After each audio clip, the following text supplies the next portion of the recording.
Hello and welcome to News Live on Viewer Television. I am Ikioma Ineji. The headlines. The Nigerian Police Force retrained 79 squadron commandants ahead of the 2023 general elections. And the Nigerian National Petroleum Company to begin oil exploration in Nasarawa State by March 2023.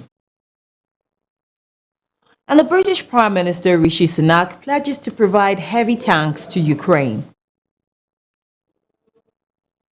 The Inspector General of Police, Usman Alkali Baba, in line with his mandate on human capacity development, has begun a 2-week fully residential refresher training for all 79 squadron commanders of the Nigerian Police Mobile Force at his training college, Ila Orangun in Osun State.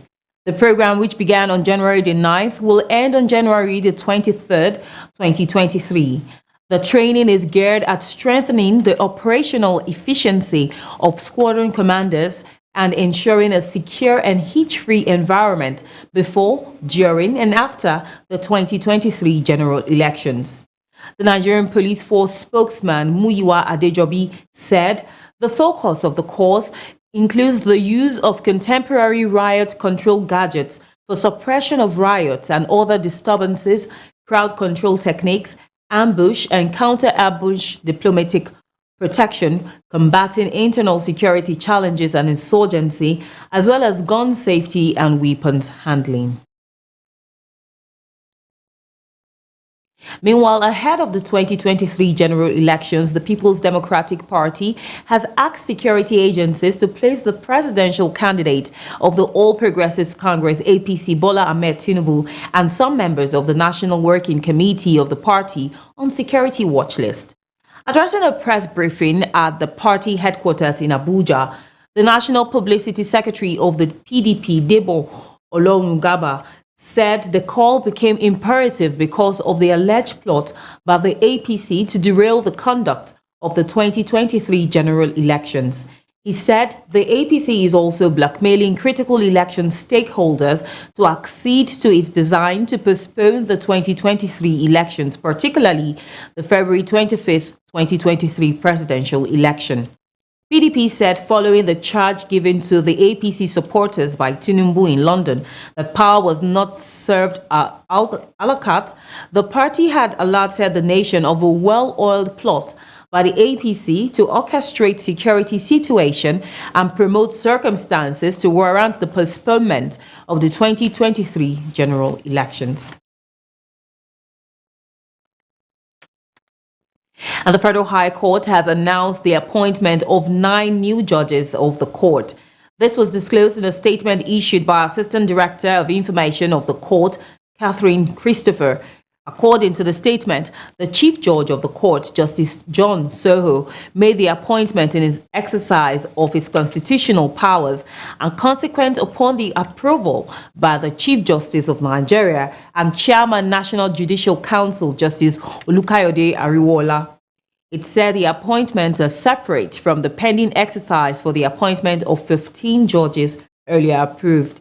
The statement added that the exercise for the consideration of candidates for possible appointment to the bench of the Federal High Court with regards to Bayelsa, Ebonyi, Gombe, Ogun, and Oyo states will commence soon. The federal government says it plans to expand the Rural Access and Agricultural Marketing Project (RAMP) to the 36 states of the Federation. The National Project Coordinator of RAMP, Aminu Mohammed, disclosed this during the agency's annual retreat and training of staff in Calabar, which took place from January the 11th to 13th. Newsmen reports that the aim of the RAMP is to provide access roads in rural areas to boost agricultural marketing. Mohammed said RAMP was poised at making remarkable impact across the country, hence the need to extend the project to all states. He expressed delight over the increase in the number of participating states to 20, noting that the successes recorded from the project's commencement in 2008 in Cross River and Kaduna paved the way for its growth. Meanwhile, some residents of Maiduguri, the Borno state capital, have decried the slow pace of distribution of permanent voter cards (PVCs) at INEC collection centers in the metropolis. Viewer Television's Beatrice Kurisi, who visited some of PVC's collection centers, reports that the cards are unavailable for collection while some centers were understaffed. There's a rush here for the collection of PVCs in one of the many INEC voters cards collection centers in Maiduguri. The exercise in some of these centers witnessed a low turnout, while some who came to claim theirs were unable to collect them and fear that they may be disenfranchised in the coming elections. We came to collect our PVC and they told us to return after a week, and it's the second time we have been given this excuse. They are supposed to have produced all the PVCs so that everyone will get his or her own, because when the collection closes now, many people will not get theirs. Well, so far here it is not so congested, but I don't know about other centers. But I saw the previous election to be much more tense than this one. We are much relaxed here, and there's no more tension to be scared of coming out to vote. I think it's going to be okay here if all things continue the way we are seeing now. Most of the people that we did together with them, and most of the people that even faced them, their own have already come out then.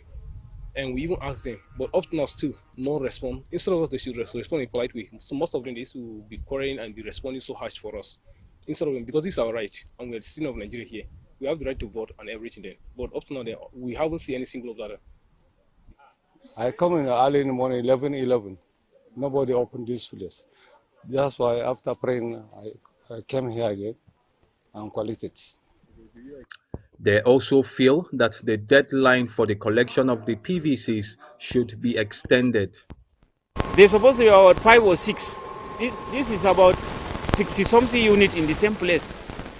Thousands of people may come. Only 2 people are checking this thing. This is not fair. There is enough funds that was given to INEC.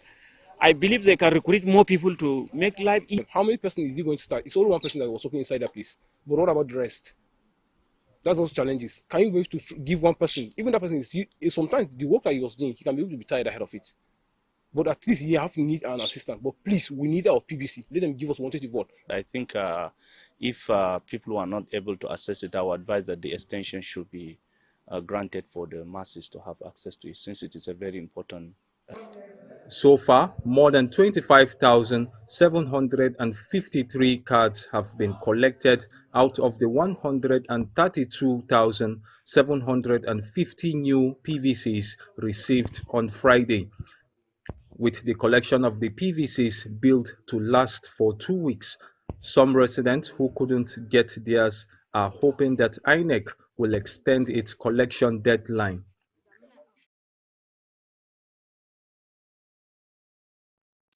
Caleb Muftuang, a PDP candidate for governor in Plateau State, paid a courtesy visit to the NUJ Secretariat in Jos. Caleb and his delegation asked journalists to work with PDP, claiming that the group has what it takes to give the Plateau people the leadership they deserve.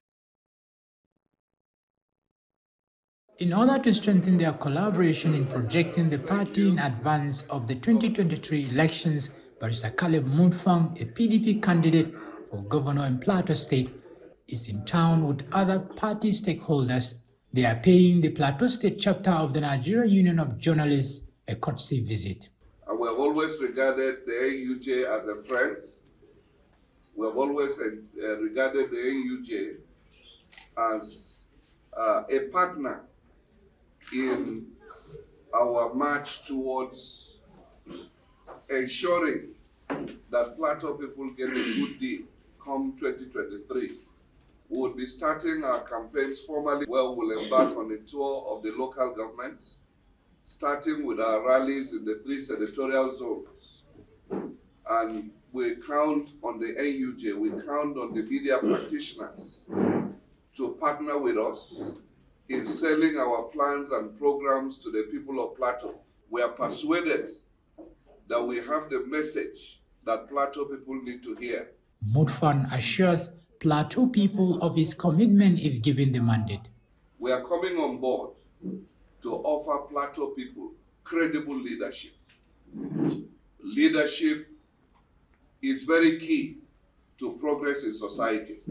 We are offering ourselves for the people of Plateau to consider and accept us, to give us the opportunity to be able to lead from the front.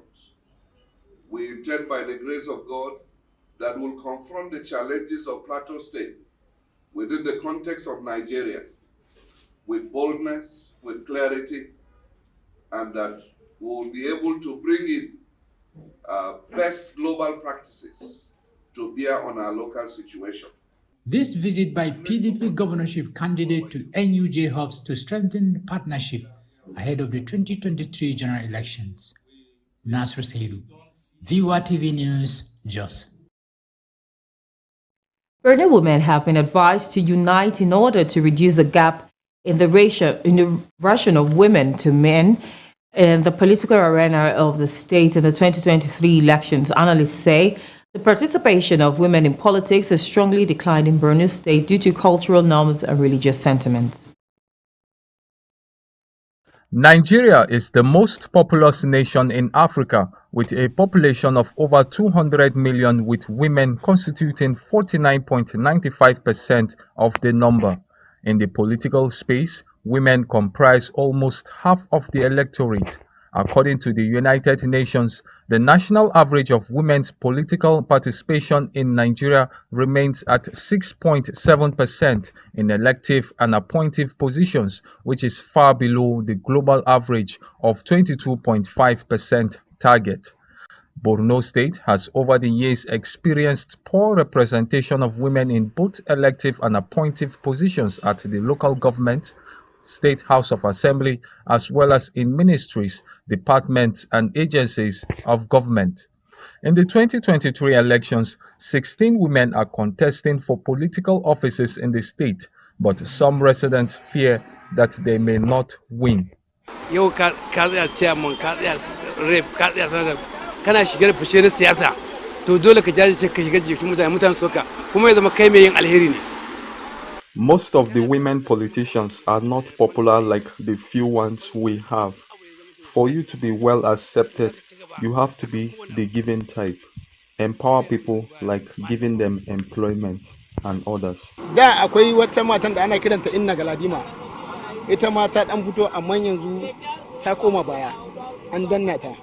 Na haka maza su suke danna mata a Borno. It's difficult for women to get political positions because the men are politics players. But who knows, maybe when the present governor completes his government, he might hand over to a woman. Baki mace ta zama shugaba a jihar Borno ba. Kuma zai yi ta zama. Amma a bari yanzu. We are not denying women the right to become a governor or hold any political office. But at the moment, the time has not yet come. They should exercise patience till we finish enjoying this government. The poor representation and participation of women in politics, according to some analysts, is due to cultural norms and religious doctrines, as well as male domination in the process. But the problem is they are dependent on the status and positions of their husband. Those that are independent, number one, in terms of finance, number two, in terms of cover-up, number three, outward and physical assertion of themselves and their authorities. The case of Binani Dahiru in Adamawa State is a very good case study, though there are some internal issues that her chances of winning is very, very slim. Why? Because I said women, we are the architect of our problem. We have the syndrome of pull her down.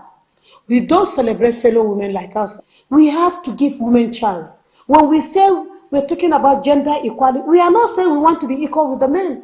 We are only talking about that we have the potentials that we